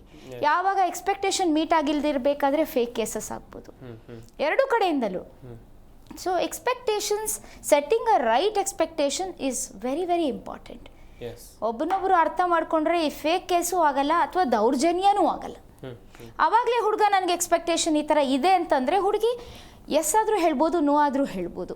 ಈಗಿರೋ ಹೆಣ್ಣು ಮತ್ತು ಗಂಡಿನ ಅನುಪಾತದ ದೃಷ್ಟಿಯಿಂದ ನೋಡಿದರೆ ಹುಡುಗಿರಿಗೆ ಸಾಕಷ್ಟು ಡಿಮ್ಯಾಂಡ್ ಇದೆ. ಮದುವೆ ಆಗಿಲ್ದಿರೋ ಹುಡುಗರು ತುಂಬ ಜನ ಇದ್ದಾರೆ. ಇವರು ಎಕ್ಸ್ಪೆಕ್ಟ್ ಮಾಡ್ತಿದ್ದಾರೆ ಅಂದರೆ ನನಗಿಂತ ಹುಡುಗನ ಜೊತೆ ಮದುವೆ ಮಾಡ್ಕೊಳ್ಳೋಕೆ ಇಷ್ಟ ಇಲ್ಲ ಅಂದರೆ ಬಿಟ್ಬಿಡ್ಬೋದು. ಆಮೇಲೆ ಈಗಿನ ಕಾಲದ ಹುಡುಗಿಯರು ದುಡ್ಡು ಇಲ್ಲದೆ ಇರೋನ್ಗೂ ಕೂಡ ಮದುವೆ ಆಗಲ್ಲ. ಮದುವೆ ಆಗ್ಬೇಕಂದ್ರೆ ಅವ್ನು ಏನು ದುಡಿತಾನಂತಾನೆ ಫಸ್ಟ್ ನೋಡ್ತಾನೆ, ಅವನ ಅಂದ ಚಂದಕ್ಕಿಂತ. ಈಗಿನ ಪ್ರೆಸೆಂಟ್ ಜನ್ರೇಷನ್ ನಾನು ಹೇಳ್ತಾ ಇದ್ದೇನೆ, ಅದು ಹಿಂದಿನ ಕಾಲದಲ್ಲಿ ಆಯಿತು. ಬಟ್ ಇವಾಗ ಫಸ್ಟ್ ನೋಡೋದೆ ಅವ್ರ ಆರ್ಥಿಕ ಸ್ಥಿತಿಗತಿನ ನಾವು ನೋಡೋದು. ಹೆಣ್ಮಕ್ಳು ಹೆಣ್ಣು ಕೊಡೋರು ನೋಡ್ತಾರೆ, ಹುಡುಗಿಯರು ನೋಡ್ತಾರೆ, ಇಬ್ರು ಅದೇ ಹೌದು. ಆಮೇಲೆ ಕೆಲ್ಸಕ್ಕೆ ಹೋಗೋ ಹುಡುಗಿಯರನ್ನ ಆಯ್ಕೆ ಮಾಡ್ತಾರೆ. ಗಂಡು ಮಕ್ಳು ಕೂಡ ಕೆಲ್ಸಕ್ಕೆ ಹೋಗೋ ಹುಡುಗಿಯರನ್ನೇ ಆಯ್ಕೆ ಮಾಡೋದು ಜಾಸ್ತಿ ಮನೇಲಿರೋ ಹೆಣ್ಮಕ್ಳಕ್ಕಿಂತ. ಸೊ ಇದೆಲ್ಲ ಕಾರಣಗಳು ಇದೆ. ಒಟ್ಟಲ್ಲಿ ಅವರಿಬ್ರು ಒಬ್ರನ್ನೊಬ್ರನ್ನ ಅರ್ಥ ಮಾಡ್ಕೋಬೇಕು, ತಿಳ್ಕೊಳ್ಬೇಕು. ಮದುವೆಗಿನ ಮುಂಚೆ ನನ್ನ ಜೀವನ ಏನಾಗುತ್ತೆ ಅಂತ ಒಂದು ಗ್ರಹಿಸ್ಕೊಂಡು ಮದುವೆ ಬಗ್ಗೆ ಹೋದರೆ ಈ ಥರ ಎಕ್ಸ್ಟ್ರಾ ಕೇಸಸ್ ಆಗ್ಲಿಕ್ಕಿಲ್ಲ. ಕವಿತಾ ರಾಜೇಶ್ ಅವರೇ, ಮದುವೆ ಎನ್ನುವಂಥದ್ದು ಒಂದು ಪವಿತ್ರ ಬಂಧ, ಗಂಡು ಹೆಣ್ಣಿನ ಪವಿತ್ರ ಬಂಧ ಅಂತ ಹೇಳ್ತಾರೆ. ಈ ಮದುವೆ ಎನ್ನುವಂಥ ಬಂಧದಲ್ಲಿ ಗಂಡು ಹೆಣ್ಣಿನ ಕಡೆಯವರಿಂದ ಎಕ್ಸ್ಪೆಕ್ಟ್ ಮಾಡೋದು ಎಷ್ಟರ ಮಟ್ಟಿಗೆ ಸರಿ? ಇವಾಗ ನಾವು ಆ್ಯಕ್ಚುಲಿ ನಮ್ಮ ಎಲ್ಲರ ಒಂದು ಅನುಭವಕ್ಕೆ ಬಂದಿರೋದು ಏನಪ್ಪ ಅಂತಂದರೆ, ಗಂಡು ಹೇಗೆ ಹೇಳ್ತಾರೆ ಅಂದರೆ, ನಂಗೆ ಒಂದು ಒಳ್ಳೆ ಹುಡುಗಿ ಸಿಕ್ಕು ನಾನು ನೆಮ್ಮದಿಯಾಗಿದ್ದರೆ ಸಾಕಪ್ಪ ಅನ್ನೋದನ್ನು ಬಹಳಷ್ಟು ಕೇಳಿದ್ದೀನಿ ನಾನು. ಇದು ನನ್ನ ಒಂದು ವೈಯಕ್ತಿಕ ಅನುಭವ. ಅದು ತೊಗೊಂಡು ಬರಲಿ, ಇದು ಆ ಗ್ರೂಪ್ ಆಫ್ ಪೀಪಲ್ಲು ಇದ್ದಾರೆ, ಆ ಒಂದು ಸೆಟ್ ಆಫ್ ಪೀಪಲ್ಲು ಇದ್ದಾರೆ. ಬಟ್ ಬಹಳ ಜನ ಮ್ಯಾಕ್ಸಿಮಮ್ ಹೆಂಗೆ ಆಗೋಗ್ಬಿಟ್ಟಿದೆ ಅಂತಂದರೆ, ನಾನು ನೆಮ್ಮದಿಯಾಗಿದ್ದರೆ ಸಾಕು ಅನ್ನೋ ಥರ ಆಗೋಗ್ಬಿಟ್ಟಿದೆ. ಯಾಕಂದರೆ ಈಗಾಗಲೇ ಮೇಡಮ್ ಅವ್ರು ಹೇಳ್ದಂಗೆ ಹೆಣ್ಮಕ್ಳು ಎಷ್ಟು ಸ್ಯಾಲ್ರಿ ಇದೆ, ಏನೇನಿದೆ, ಸ್ವಂತ ಮನೆ ಇದೆಯಾ, ಎಷ್ಟು ಆಸ್ತಿ ಇದೆ ಅನ್ನೋದನ್ನೆಲ್ಲ ನೋಡಿನೇ ಹುಡುಗನ ಚಾಯ್ಸ್ ಮಾಡ್ತಾ ಇರೋದು. ಸೊ ಅದೇನೇ ಒಂದು ಪ್ರಪೋಸಲ್ ಬರ್ತಾ ಇದ್ದಂಗೆ ಫಸ್ಟ್ ನೋಡೋದೇ ಅದು. ಹುಡುಗಂಗೆ ನೆಕ್ಸ್ಟ್ ಬರುತ್ತೆ ಹ್ಯಾಬಿಟ್ಸ್ ಇದೆಯಾ ಇಲ್ವಾ, ಅಂದರೆ ತಾವು ಎಷ್ಟು ಮುಂದೆ ಕಂಫರ್ಟಬಲ್ ಆಗಿ ಇರೋಕ್ಕೆ ಸಾಧ್ಯ ಅನ್ನೋದನ್ನ ಎಲ್ಲ ಪ್ಯಾರಾಮೀಟರ್ಸ್ನು ಜಡ್ಜ್ ಮಾಡಿನೇ ಬಂದಿರ್ತಾರೆ. ಕರೆಕ್ಟಾ?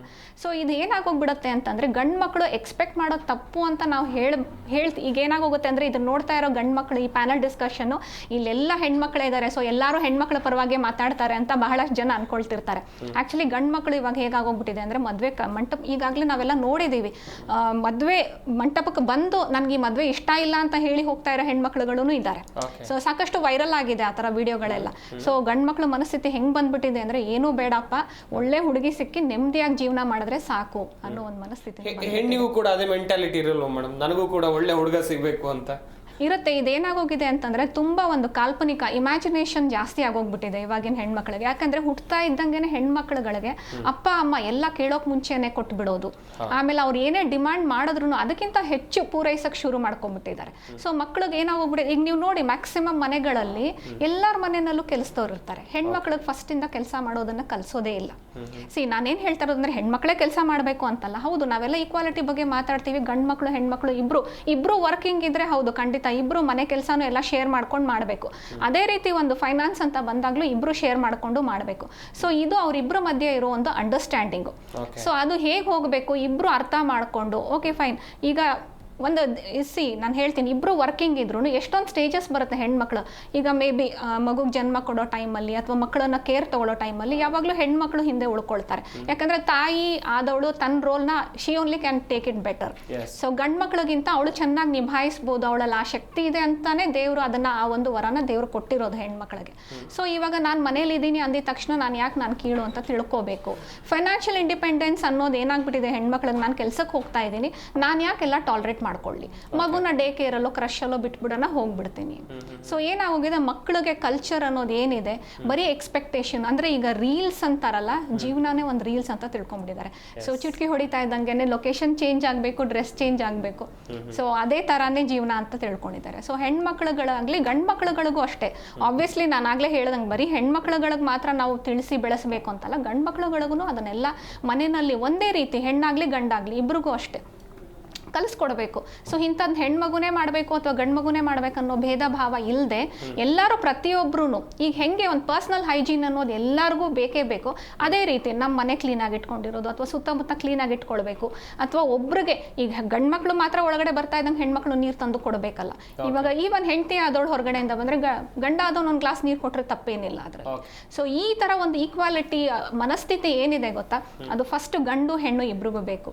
ಸೊ ಮೇಡಮ್ ಹೇಳ್ದಂಗೆ ಈಗ ಪ್ರೀ ವೆಡ್ಡಿಂಗ್ ಫೋಟೋ ಶೂಟ್ ಎಷ್ಟು ಕಂಪಲ್ಸರಿ ಇದೆಯೋ, so maybe pre wedding counselling ಅಷ್ಟೇ ಇಂಪಾರ್ಟೆಂಟ್ ಇದೆ ಅಂತ ಅನ್ಸುತ್ತೆ.